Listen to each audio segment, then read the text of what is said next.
चलिए शुरू करें हम लोग।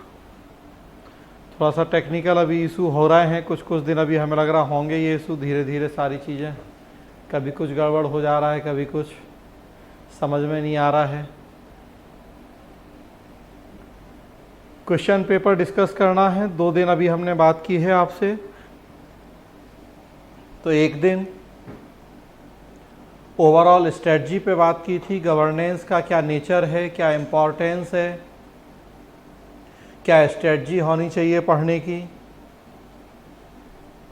और फिर दूसरे दिन हमने बात की थी सिलेबस कि यूपीएससी और यूपीपीसीएस का क्या सिलेबस है गवर्नेंस का,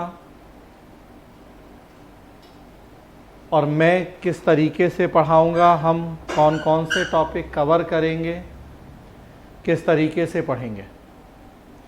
कई हमने एक्स्ट्रा टॉपिक भी आपको बताए थे जो सिलेबस में लिखे नहीं दिख रहे हैं, लेकिन ये हम बात कर रहे थे कि अपने अपने इंटरप्रिटेशन की बात है कि हम और किन टॉपिक्स को शामिल करते हैं, ये कितना हमें एक्सपीरियंस है, प्लस पिछले सालों के जो क्वेश्चन पेपर हैं उसके बेस पे हम देखते हैं चीज़ें कि हमें क्या पढ़ना चाहिए और क्या नहीं। तो मैंने अपने अकॉर्डिंग एक सिलेबस आपको बताया था कि हम क्या क्या पढ़ेंगे। आज हम बात करेंगे 2019 से 2013 के क्वेश्चंस जो यूपीएससी में पूछे गए हैं, और केवल आज नहीं चलेगा ये, कम से कम 3 दिन 4 दिन, क्योंकि टोटल 30-35 प्रश्न हैं कम से कम जो इन 7 सालों में पूछे गए हैं गवर्नेंस में।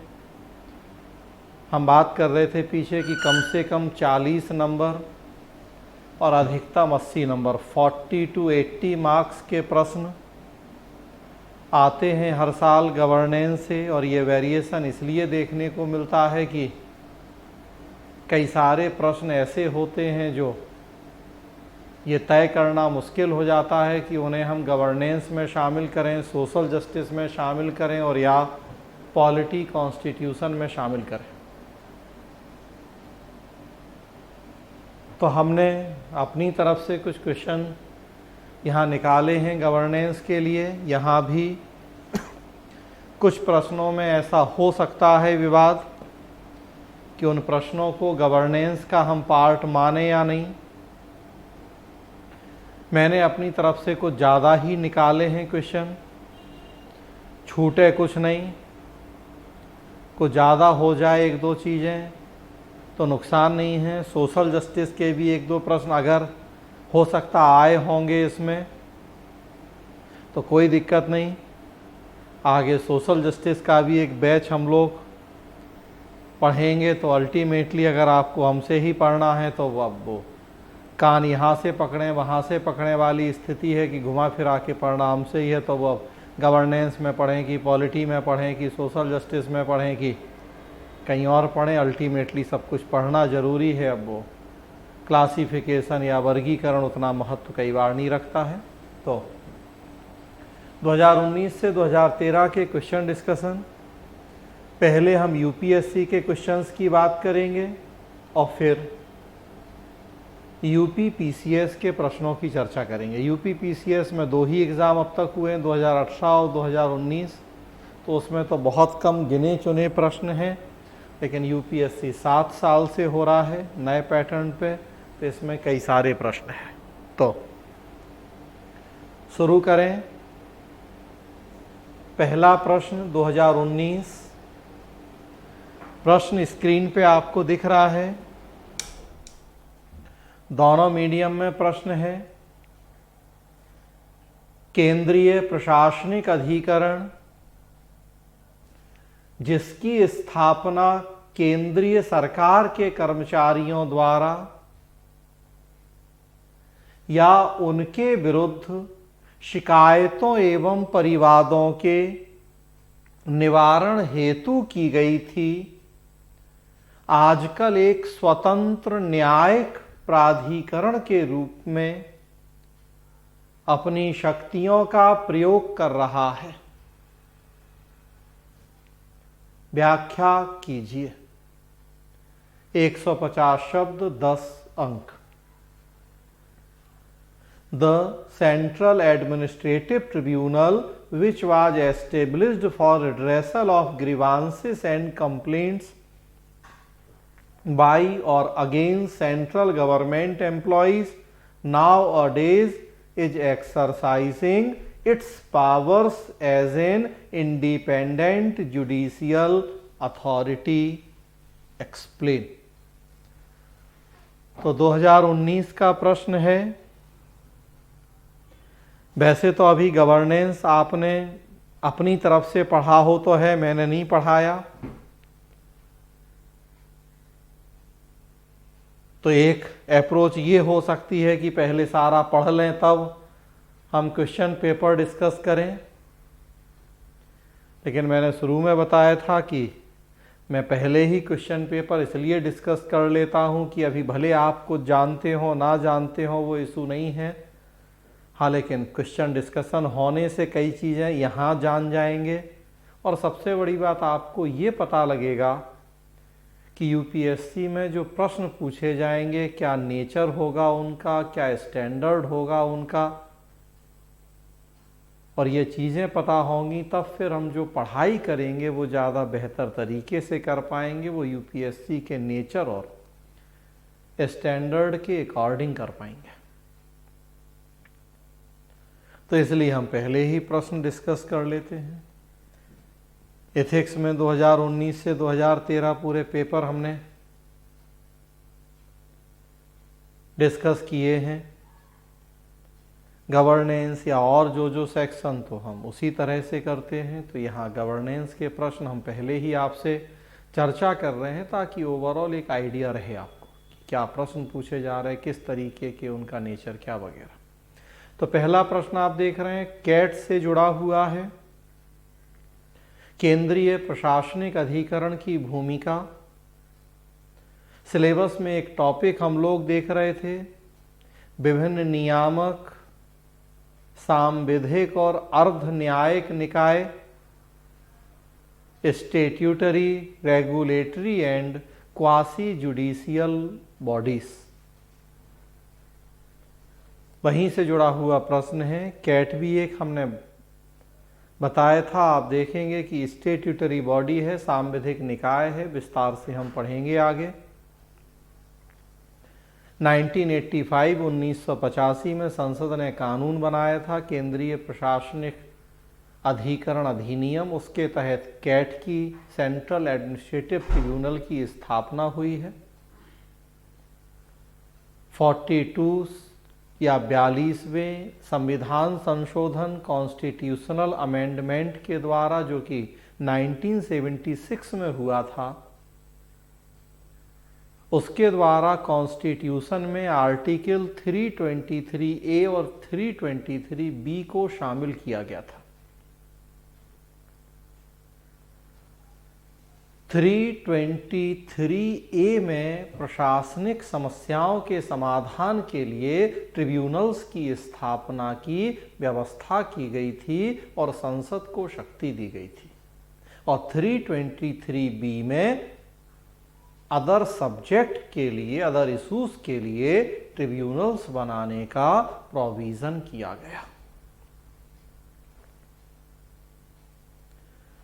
संसद ने 85 में अपनी उस शक्ति का प्रयोग किया, कानून बनाया और कैट की स्थापना की गई।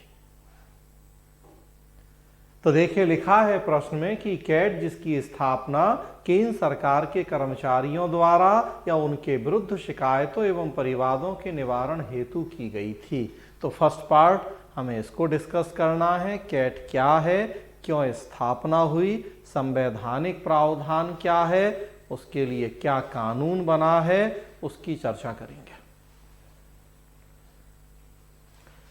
थोड़ा सा जो कैट का काम और संगठन है वो दिखाएंगे। तो काम तो यहाँ प्रश्न में ही लिखा है, केंद्र सरकार के जो कर्मचारी हैं उन्हें अपनी सरकार से जो शिकायतें होती हैं, समस्याएं होती हैं, उनके निवारण के लिए इसको जिम्मेदारियां दी गई हैं।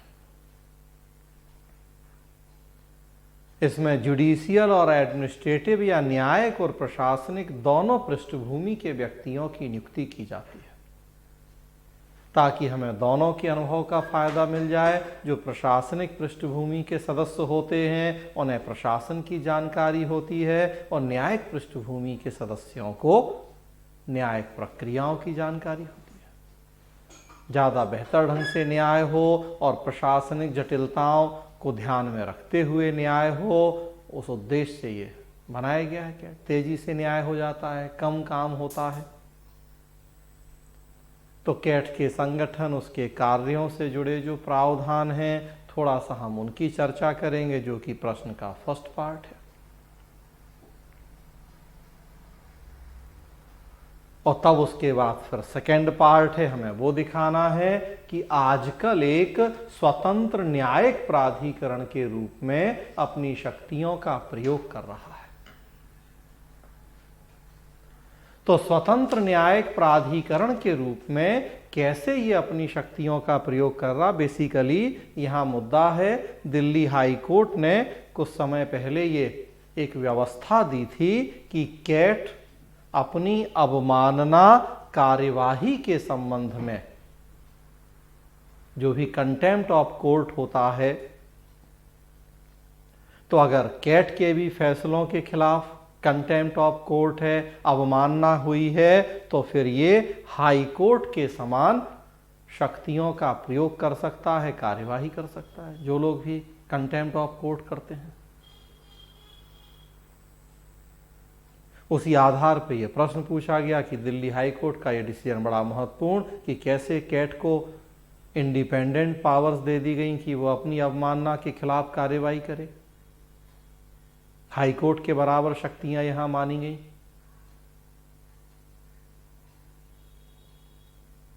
उसी से प्रभावित होकर यह प्रश्न पूछा गया दिल्ली हाई कोर्ट के डिसीजन से, तो वो हमें चर्चा करनी है। लेकिन फिर ये भी दिखाना है कि लेकिन पूरी तरह से अभी ये कहना कि एक इंडिपेंडेंट जुडिशियल अथॉरिटी हो गया है, ऐसा नहीं है। पूरी तरह से अभी भी ये इंडिपेंडेंट अथॉरिटी नहीं है। जिस तरीके से सामान्य न्यायालयों में बैठे न्यायाधीशों को जितनी स्वतंत्रता है, उतनी कैट के सदस्यों को नहीं होती है। अन्य न्यायाधीशों के समान उतनी पावर्स भी इनके पास नहीं है। अपने फाइनेंस के लिए, अपने जो नियुक्तियां, अपॉइंटमेंट हैं, उन सब के लिए ये एग्जीक्यूटिव या कार्यपालिका के ऊपर निर्भर है। तो पूरी तरह से ये नहीं कह सकते हम कि ये वास्तव में इंडिपेंडेंट जुडिशियल अथॉरिटी हो गया है। हाँ, दिल्ली हाई कोर्ट के उस फैसले से इसके इंडिपेंडेंट होने में कुछ मदद जरूर मिली है।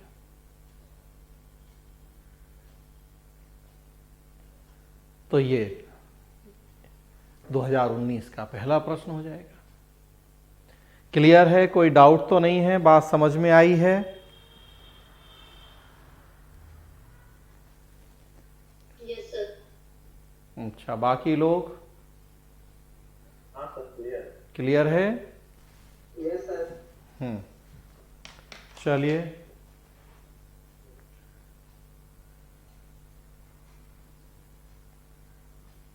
सर एक क्वेश्चन था सर। हाँ जी। सर इस तरह के क्वेश्चन जो होते हैं, तो सर लिखने में जो मेन जो लास्ट वाला पॉइंट लिखना ज़्यादा फोकस करना चाहिए ऊपर वाले पे, क्योंकि सर हमारे पास टाइम और जगह कम पड़ जाती है सर जब लिखने के लिए। नहीं, तब ये तो शुरू से ही आपको प्लानिंग करनी पड़ेगी। अगर प्रश्न के दोनों पार्ट हैं तो दोनों लिखेंगे आप, ना कोई कम होगा ना कोई ज़्यादा होगा। अब वहाँ प्रश्न में आप देख रहे हैं कि क्लियर दिख रहा है कि दो पार्ट हैं प्रश्न के। एक फर्स्ट पार्ट है कि कैट की स्थापना क्यों की गई, और फिर सेकेंड पार्ट है वर्तमान जो घटना हुई वो। तो आप इक्वल वेटेज देंगे। 150 शब्द हैं, 150 वर्ड, तो लगभग 75 वर्ड आप फर्स्ट पार्ट को डिस्कस करें, लगभग उतना ही सेकेंड पार्ट को डिस्कस करके कंक्लूड करें। एक एक शब्द आप काउंट नहीं कर सकते, लेकिन रेशियो लगभग इक्वल होना चाहिए।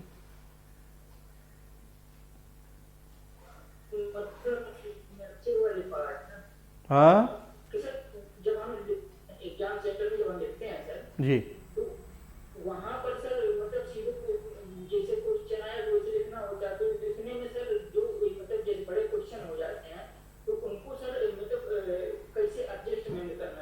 नहीं, अब उसके लिए तो अभ्यास करना होगा आपको। जितना आप यहाँ से घर से अभ्यास करके जाएंगे उतना वहाँ ये दिक्कत नहीं होगी। तेजी से वहाँ फॉर्मेट बना सकते हैं 10-20 सेकंड में रफ तरफ की, अच्छा इसके 2 पार्ट हैं, फर्स्ट क्या क्या हमें लिखना है, एक दिमाग में ही या 2-10 सेकंड रुक के या रफ पेपर पे लिख लें। और जितना आप प्रैक्टिस करें, अभी ये जो मेंस के पहले का समय होता है तो राइटिंग प्रैक्टिस का ही समय होता है। टेस्ट सीरीज ज्वाइन करें, आंसर लिख के दिखाएं तो वो तो प्रैक्टिस मेक्स मैन परफेक्ट। वो मैन हो वीमेन हो जो भी हो, तो वो तो जितना अभ्यास करेंगे उतना होगा ये।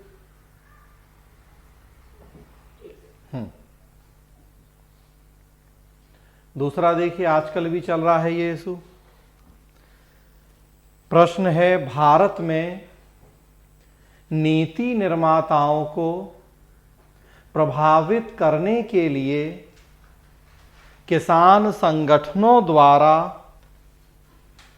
क्या क्या तरीके अपनाए जाते हैं और वे तरीके कितने प्रभावी हैं।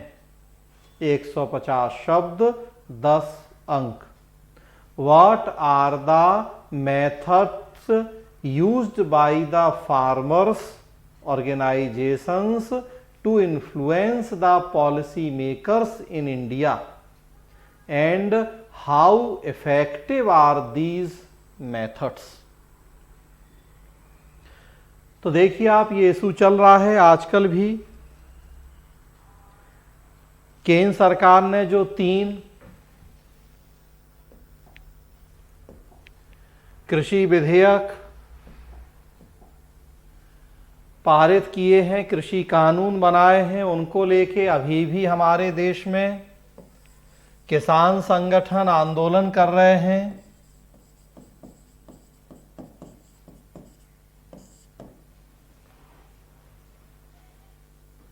तो सबसे पहला तरीका तो वही है, आंदोलन करना। प्रश्न आप देखेंगे तो सिलेबस में जो एक टॉपिक है प्रेशर ग्रुप्स या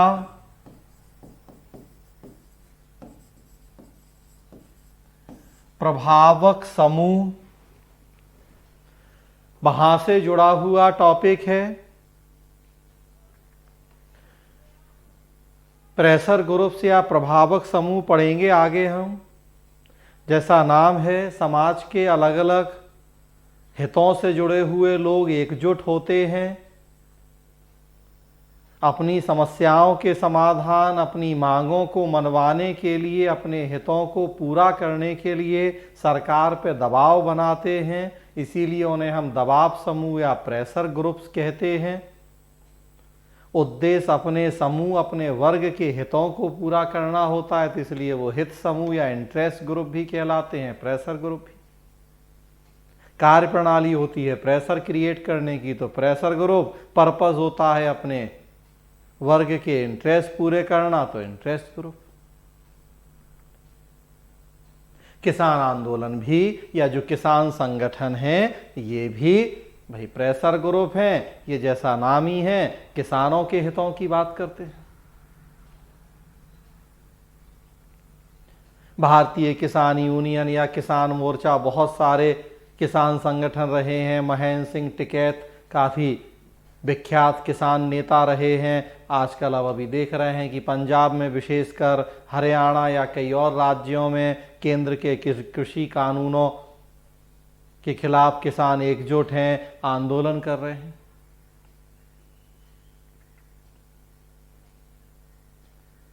तो उद्देश्य इनका भी वही है जो हित समूह का उद्देश्य है, अपने हितों की पूर्ति, और तरीका भी वही, सरकार के ऊपर दबाव बनाना। प्रश्न पूछा जा रहा है कि क्या क्या तरीके अपनाते हैं ये इस काम के लिए। तो आंदोलन करना, मीडिया के बीच में जाके अपनी बात रखना,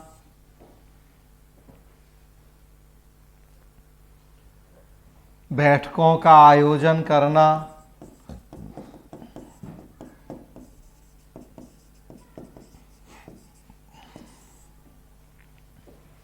अभी देखें कृषि सचिव के साथ मीटिंग हुई है, तो मीटिंगें सरकारी अधिकारियों के साथ, मंत्रियों के साथ,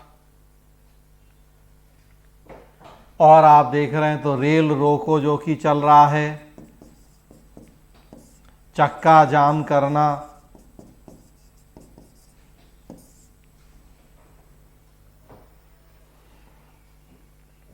कई बार उनका आंदोलन उग्र हो जाता है, शांत की जगह अशांत हो जाता है, तो फिर कई बार सरकारी वाहनों को, संपत्ति को नुकसान पहुंचाना,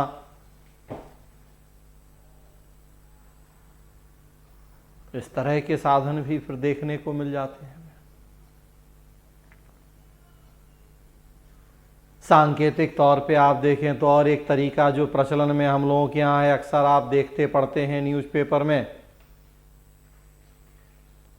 दूध बहा देना सड़कों पे, जो दुग्ध उत्पादक हैं, टमाटर सड़क पे फेंक देना, रेट कम है तो प्याज फेंक देना,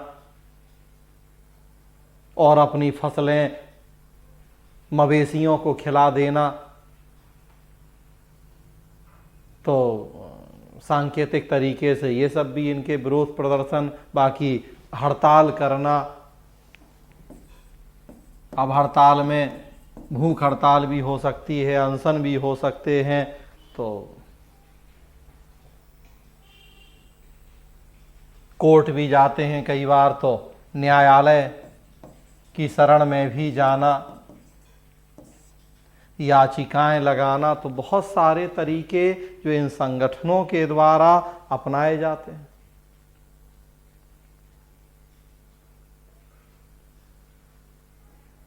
कई बार सेकेंड पार्ट है प्रश्न का, देखिए वे तरीके कितने प्रभावी हैं। तो अगेन देखिए, अब दो पार्ट हो गए प्रश्न के। पहला पार्ट हो गया कि कौन कौन से तरीके अपनाए जाते हैं, और दूसरा पार्ट हो गया कि वो कितने प्रभावी हैं। तो पहला पार्ट हमने डिस्कस कर दिया। अब दूसरा पार्ट कि वो कितने प्रभावी हैं, हमें दोनों पक्ष दिखाना है कि कई बार सरकार उनके दबाव में आके कुछ उनके हितों से जुड़े हुए फैसले करती है और कई बार नहीं भी करती है। कई बार हुआ है ऐसा कि न्यूनतम समर्थन मूल्य एमएसपी आंदोलन हुए, दबाव पड़ा सरकार का, बढ़ा दिए, बोनस दे दिया। बैंक लोन माफ करने थे, 1-1 लाख रुपए, कई स्टेट्स में आप देखें किसानों के लोन माफ हो गए। उर्वरक सब्सिडी वगैरह खाते में डायरेक्ट ट्रांसफर, तो कई ऐसे काम जो हो भी जाते हैं, हुए भी हैं हमारे देश में, राज्य में।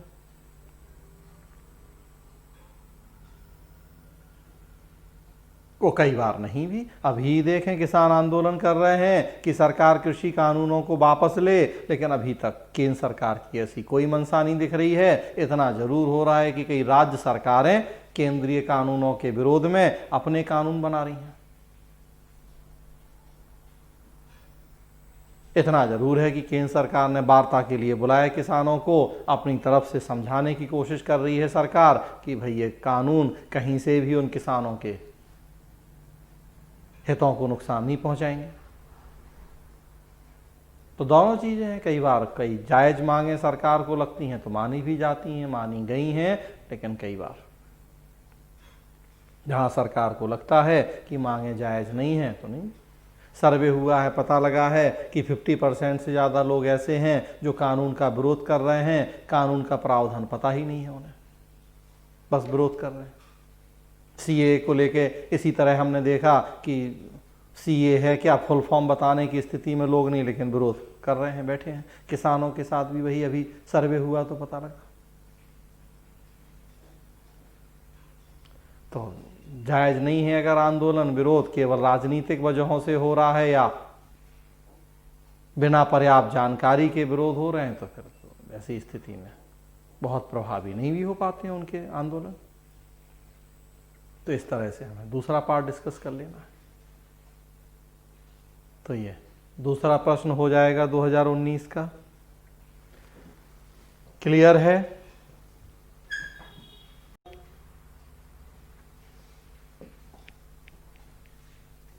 Yes sir, clear. तीसरा प्रश्न है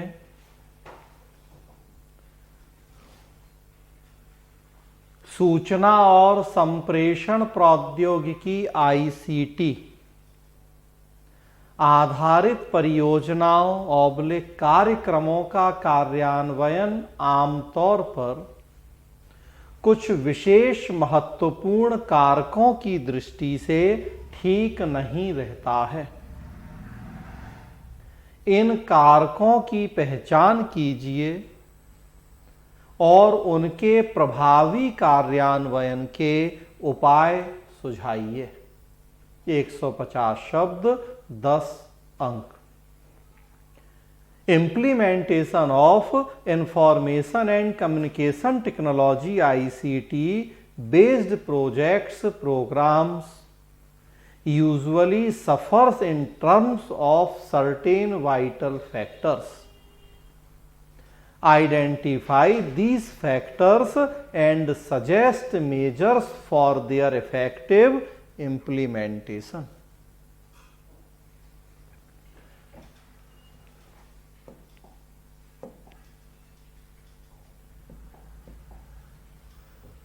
तो देखिए आप, ई गवर्नेंस सिलेबस में एक टॉपिक है, वहां से जुड़ा हुआ प्रश्न है। प्रश्न के 2 पार्ट हैं। फर्स्ट पार्ट है कि आईसीटी आधारित जो प्रोग्राम है, प्रोजेक्ट हैं, उनका कार्यान्वयन ठीक नहीं है। क्यों नहीं है ठीक? उन कारकों को पहचानना है। तो फर्स्ट पार्ट ये हो गया प्रश्न का, और फिर सेकेंड पार्ट है कि कुछ सुझाव देना है प्रभावी कार्यान्वयन के। तो सेकेंड पार्ट ये हो गया प्रश्न का। तो 2 पार्ट हैं। अब यहां आप पूछ रहे हैं प्रश्न, तो देखिए एकदम क्लियर तो दिख रहा है कि हमें क्या क्या लिखना है, किस रेशियो में लिखना है। 2 पार्ट हैं, अब दोनों लगभग बराबर रेशियो होगा। ऐसा तो नहीं है कि पहले पार्ट को आप 150 में से 125 शब्द में डिस्कस कर दीजिए, समस्याएं ही बताइए, सुझाव 2 लाइन में लिखिए, या उल्टा की समस्याएं 2 लाइन में लिखिए और सुझाव। क्लियर लिखा है कि हमें कारक बताने हैं कार्यान्वयन में जो बाधाएं, मतलब समस्या ई गवर्नेंस की, और सेकेंड पार्ट है कि हमें फिर उन समस्याओं को दूर करने के लिए कुछ सुझाव देना है। प्रश्न एकदम आसान प्रश्न है। ई गवर्नेंस जब हम पढ़ते हैं, आप देखिए सिलेबस में ही बड़ा क्लियर लिखा है। ई गवर्नेंस अवधारणा, उसका कॉन्सेप्ट क्या है, उसके मॉडल क्या है, उसका एप्लीकेशन क्या है, उसकी सक्सेसेस क्या हैं, उसकी लिमिटेशंस क्या हैं, फ्यूचर एस्पेक्ट क्या है, सब क्लियर लिखा है सिलेबस में। तो 2 चीजें यहां हमसे पूछी गई हैं, ई गवर्नेंस की समस्याएं, बाधाएं और प्लस सुझाव। शुरू में 2 लाइन 3 लाइन में पहले हम ये दिखा दें कि ई गवर्नेंस होती क्या है। तो ई गवर्नेंस का अर्थ लिख सकते हैं, बहुत ज्यादा नहीं, 2 लाइन में बस। ई गवर्नेंस का अर्थ, जब हम सूचना संचार प्रौद्योगिकी के प्रयोग के माध्यम से शासन कार्यों का संचालन करते हैं, तो ई गवर्नेंस है। डिजिटल इंडिया वगैरह आप देखें, योजनाएं चल रही हैं हमारे देश में। भारत नेट वगैरह, हर गांव हर पंचायत को इंटरनेट से जोड़ने की बात हो रही है। तो ब्रॉडबैंड कनेक्टिविटी, तो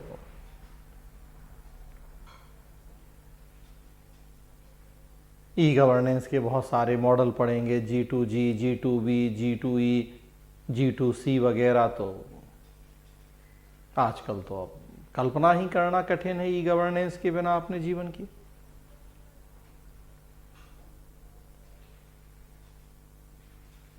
तो थोड़ा सा हम ई गवर्नेंस डिस्कस कर दें, तब उसके बाद दिखाएं हम कि क्या चुनौतियां, क्या क्रियान्वयन की बाधाएं क्या हैं, कारक। तो बहुत सारी कमियां, बाधाएं हम पढ़ेंगे। हम लोगों के देश में तो सबसे बड़ी कमी बेसिक इंफ्रास्ट्रक्चर है, तो इसलिए ई गवर्नेंस परियोजनाएं उतनी सफल नहीं हो पा रही हैं।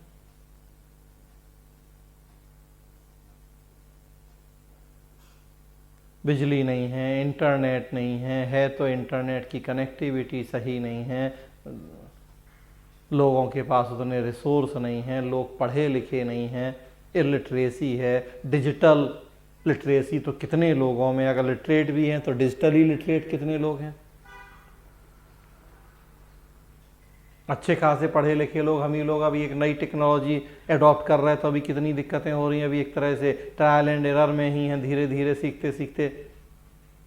तो डिजिटली लिटरेट कितने लोग, अगर लिटरेट भी हैं तो।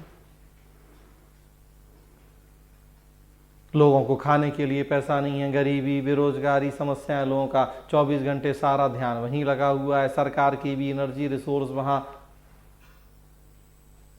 वेस्ट हो रहे हैं। टेक्नोलॉजी को एडॉप्ट करने के लिए जितने रिसोर्स चाहिए वो रिसोर्स नहीं है हमारे पास। खाना पूर्ति ज़्यादा हो रही है, उतने ट्रेंड वर्कर नहीं हैं हमारे पास कि सही तरीके से वो इस डिजिटलीकरण को एडॉप्ट कर पाएँ। जो ई गवर्नेंस पे बेस्ड प्रोजेक्ट हैं उनको सही तरीके से वो इम्प्लीमेंट कर पाएँ, तो उतने हमारे पास जो सक्षम कार्यकर्ता होने चाहिए नहीं हैं।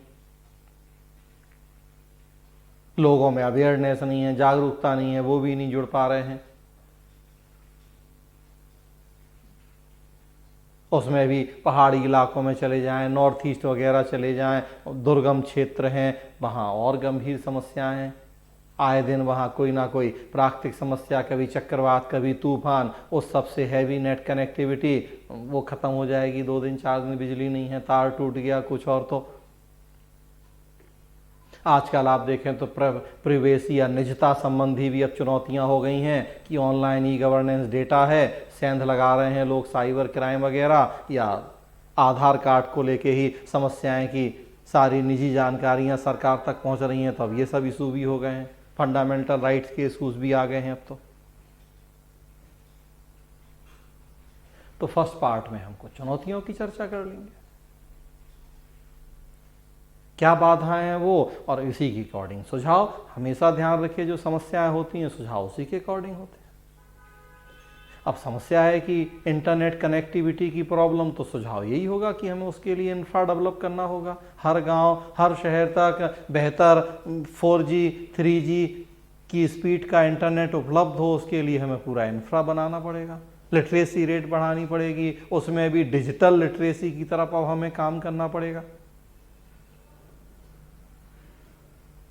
ट्रेनिंग की व्यवस्थाएं करनी पड़ेंगी अधिकारियों कर्मचारियों की, ताकि इस तकनीक का वो बेहतर ढंग से यूज कर पाएं। लोगों में अवेयरनेस बढ़ानी होगी। ज़्यादा से ज़्यादा जो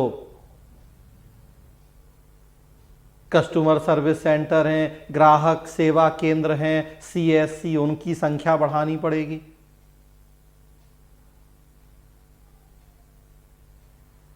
तो इस तरह के हम सुझाव दे सकते हैं। कर्मचारियों का भी एटीट्यूडल चेंज करना पड़ेगा ताकि वो मेंटली प्रिपेयर हो, इन सब चीज़ों के लिए तैयार हो। हम कॉरपोरेट सेक्टर को भी कॉरपोरेट सोशल रिस्पॉन्सिबिलिटी के माध्यम से कह सकते हैं कि वो इस तरह के कामों में आगे आए। लिटरेसी या स्पेशली डिजिटल लिटरेसी, गांव को गोद ले, वहाँ बिजली, सड़क या और दूसरी जो ज़रूरी इंफ्रास्ट्रक्चर हमें चाहिए है उसको प्रोवाइड करे, तो वो CSR के तहत भी कुछ ऐसा करे। तो हम सुझाव दे सकते हैं। यही प्रश्न की डिमांड है। देखिए 2 पार्ट की, प्रभावी कार्यान्वयन के उपाय और उसके समस्याएं।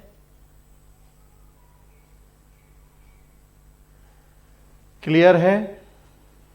कोई डाउट, मन में कोई प्रश्न? नहीं सर, क्लियर है।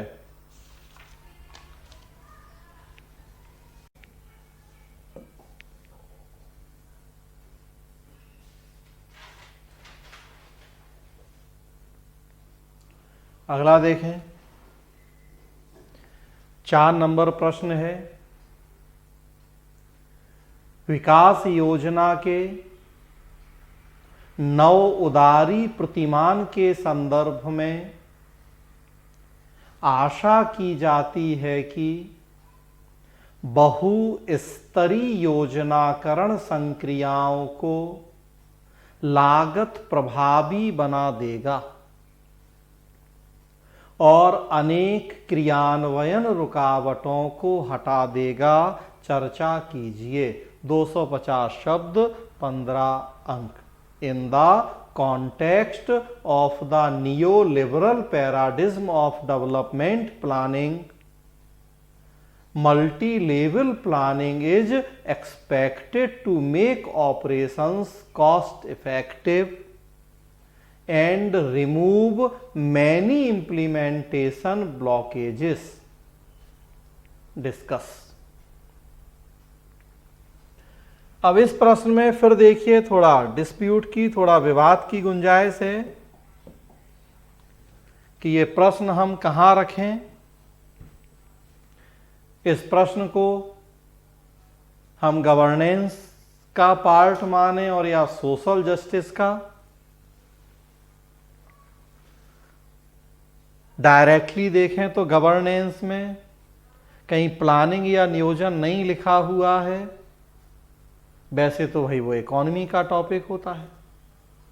हाँ, लेकिन जो पब्लिक पॉलिसी हम देख रहे थे वो भी हमने कहा था कि भाई विवाद हो सकता है कि अब पब्लिक पॉलिसी को हम सोशल जस्टिस में माने या गवर्नेंस में माने।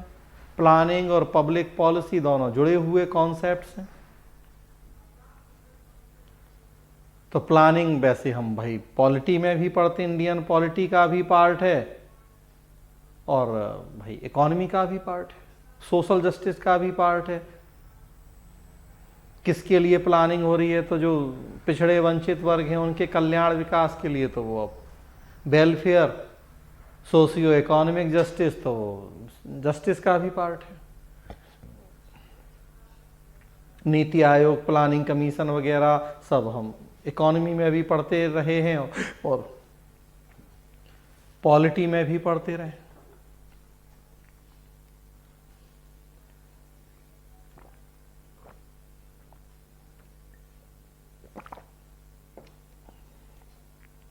तो हमने यहां रखा प्रश्न को कि प्रश्न डिस्कस कर लेते हैं, कोई दिक्कत नहीं है। क्योंकि शुरू में ही मैंने बताया कि अल्टीमेटली पूरा सिलेबस पढ़ना है। कई बार सिलेबस में चीज़ें अस्पष्ट होती हैं, तो प्रश्नों को देखते हुए फिर हमें समझ में आता है कि क्या पढ़ें क्या नहीं पढ़ें। अब बाकी पढ़ें वो सोशल जस्टिस में या गवर्नेंस में या पॉलिटी में, वो उतना महत्वपूर्ण इशू नहीं है। अल्टीमेटली आप लोग हम ही से पढ़ रहे हैं, तो वो बस कहीं भी पढ़ें, पढ़ना है। तो प्रश्न है नियो लिबरल पैराडिज्म, नव उदारी प्रतिमान और उसमें मल्टी लेवल प्लानिंग या बहुस्तरीय योजनाकरण। मल्टी लेवल प्लानिंग और उसके फायदे। लागत प्रभावी होगा, कॉस्ट इफेक्टिव अगर हम मल्टी लेवल प्लानिंग को अडॉप्ट करेंगे तो। और दूसरा कि जो क्रियान्वयन रुकावटें हैं उनको ये खत्म कर देगा। Remove many implementation blockages. तो मल्टी लेवल प्लानिंग के फायदे, दो फायदे मेनली प्रश्न में लिखे हैं और मल्टी लेवल प्लानिंग को जोड़ा गया है नियो लिबरल मॉडल या एलपीजी की पॉलिसी से। तो ये पूरा जो प्रश्न का अगर आप सार समझेंगे तो एलपीजी की नीतियां जो कि हमारे देश में 1991 में हमने अडॉप्ट की न्यू इकोनॉमिक पॉलिसी के माध्यम से। उसके बाद मल्टी लेवल प्लानिंग या बहुस्तरीय योजना और फिर उसके फायदे।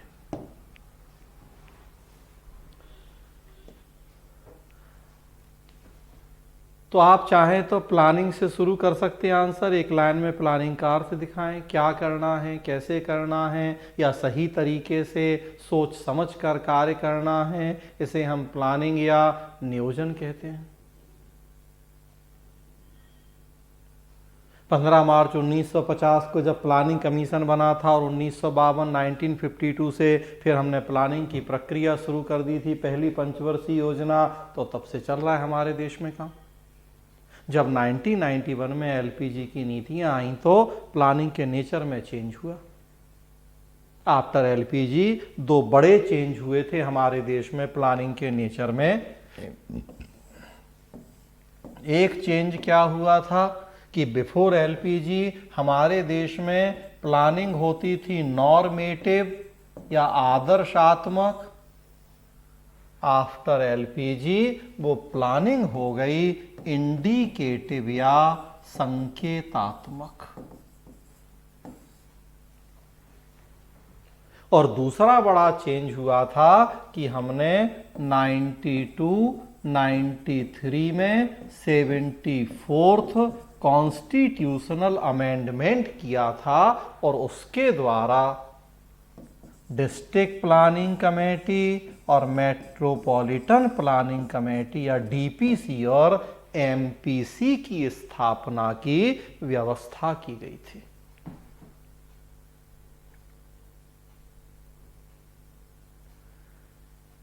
मल्टी लेवल प्लानिंग, तो 3 लेवल पे हमारे देश में प्लानिंग हो रही थी, अभी भी हो रही। नीति आयोग तब और बढ़ा ही रहा है इन चीजों को। तो एक आप देखेंगे कि जब हम बात कर रहे हैं कि 15 मार्च 1950 को योजना आयोग बना, फिर हमने एनडीसी भी बनाई, तो सेंट्रल लेवल पे प्लानिंग थी। राज्यों में अपने राज्य नियोजन बोर्ड, स्टेट प्लानिंग बोर्ड थे, तो स्टेट लेवल पे भी ये काम होता था। ये संस्थाएं ना कॉन्स्टिट्यूशनल थी ना स्टेट्यूटरी थी। लेकिन जब 92, 93 में हमने 73rd, 74th कॉन्स्टिट्यूशनल अमेंडमेंट किए, 74th कॉन्स्टिट्यूशनल अमेंडमेंट से 74वें संविधान संशोधन से हमने डिसेंट्रलाइज्ड प्लानिंग की दिशा में एक बड़ा महत्वपूर्ण कदम उठाया और डिस्ट्रिक्ट प्लानिंग कमेटी तथा मेट्रोपॉलिटन प्लानिंग कमेटी, जिला योजना समिति और महानगर योजना समिति की स्थापना की व्यवस्था की। लोकल लेवल तक हमने प्लानिंग का सिस्टम कर दिया और जो ये डीपीसी एमपीसी हैं इन्हें हमने कॉन्स्टिट्यूशन में भी स्थान दे दिया आर्टिकल 243 में। तो ये कॉन्स्टिट्यूशनल बॉडीज हो गई, ना प्लानिंग कमीशन कॉन्स्टिट्यूशन, ना नीति आयोग कॉन्स्टिट्यूशनल, ना स्टेट प्लानिंग बोर्ड कॉन्स्टिट्यूशनल, लेकिन डीपीसी एमपीसी कॉन्स्टिट्यूशनल बॉडीज हो गए। तो थोड़ा सा हमें इन सब बातों की चर्चा करनी है। डिसेंट्रलाइज प्लानिंग, डीपीसी एमपीसी वगैरह।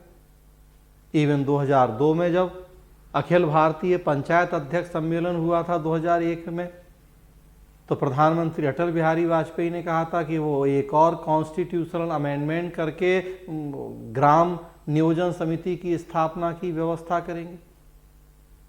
ग्राम प्लानिंग कमेटी, हर गांव में प्लानिंग कमेटी होगी। पर्पस था कि हर गांव में ही योजनाएं बन जाएं, टॉप लेवल की जो बॉडीज हैं वो केवल उनका कोऑर्डिनेशन करें, सुपरविजन करें और इस तरीके से प्लानिंग हो। तो बॉटम अप अप्रोच, तो हमें इसकी चर्चा करनी है। मल्टी लेवल प्लानिंग बताना है क्या है पहले तो ये,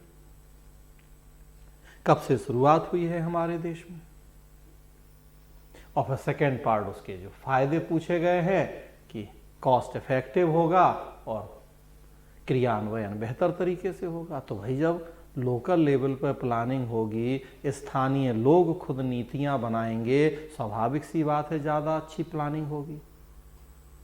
दिल्ली में प्लानिंग कमीशन था, उसे आर्म चेयर कहा जाता था एसी ऑफिस में बैठ के प्लानिंग करता है, स्थानीय समस्याओं की जानकारी ही नहीं होती उसे। अब गांव में जो पंचायतें हैं, जिला योजना समिति, उनके साथ तो दिक्कत नहीं होगी, जमीन से जुड़ी हुई हैं, स्थानीय समस्याएं पता है, रिसोर्स कौन से किस मात्रा में उपलब्ध हैं पता है, जो प्लानिंग करेंगी ज़्यादा रियलिस्टिक होंगी, वो क्वालिटी ज़्यादा होगी उनकी। स्थानीय लोग खुद बनाएंगे नीतियां, पूरा सपोर्ट करेंगे उन नीतियों को, ज़्यादा सही तरीके से लागू हो पाएंगी।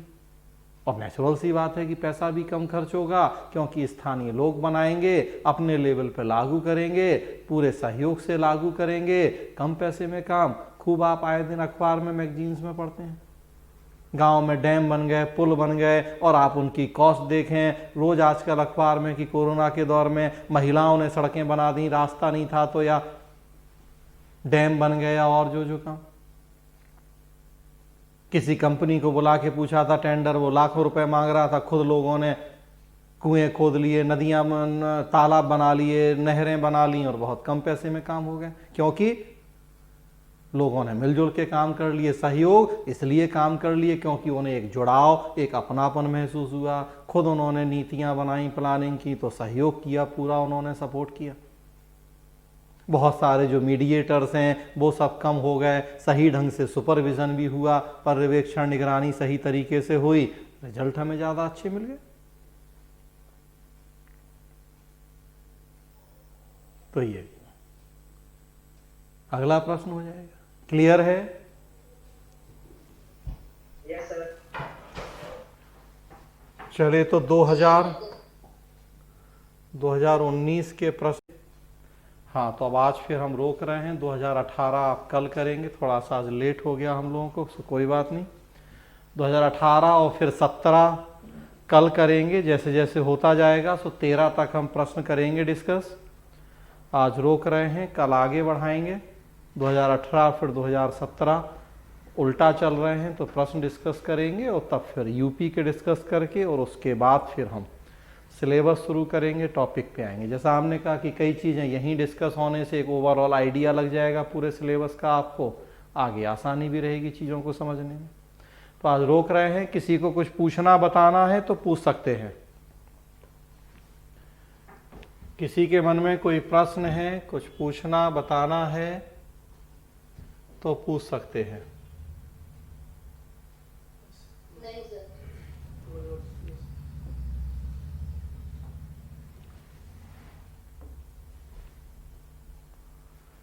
चले तो ठीक है, फिर जा सकते हैं आप लोग। कल हम लोग मिलेंगे तो आगे बढ़ाएंगे।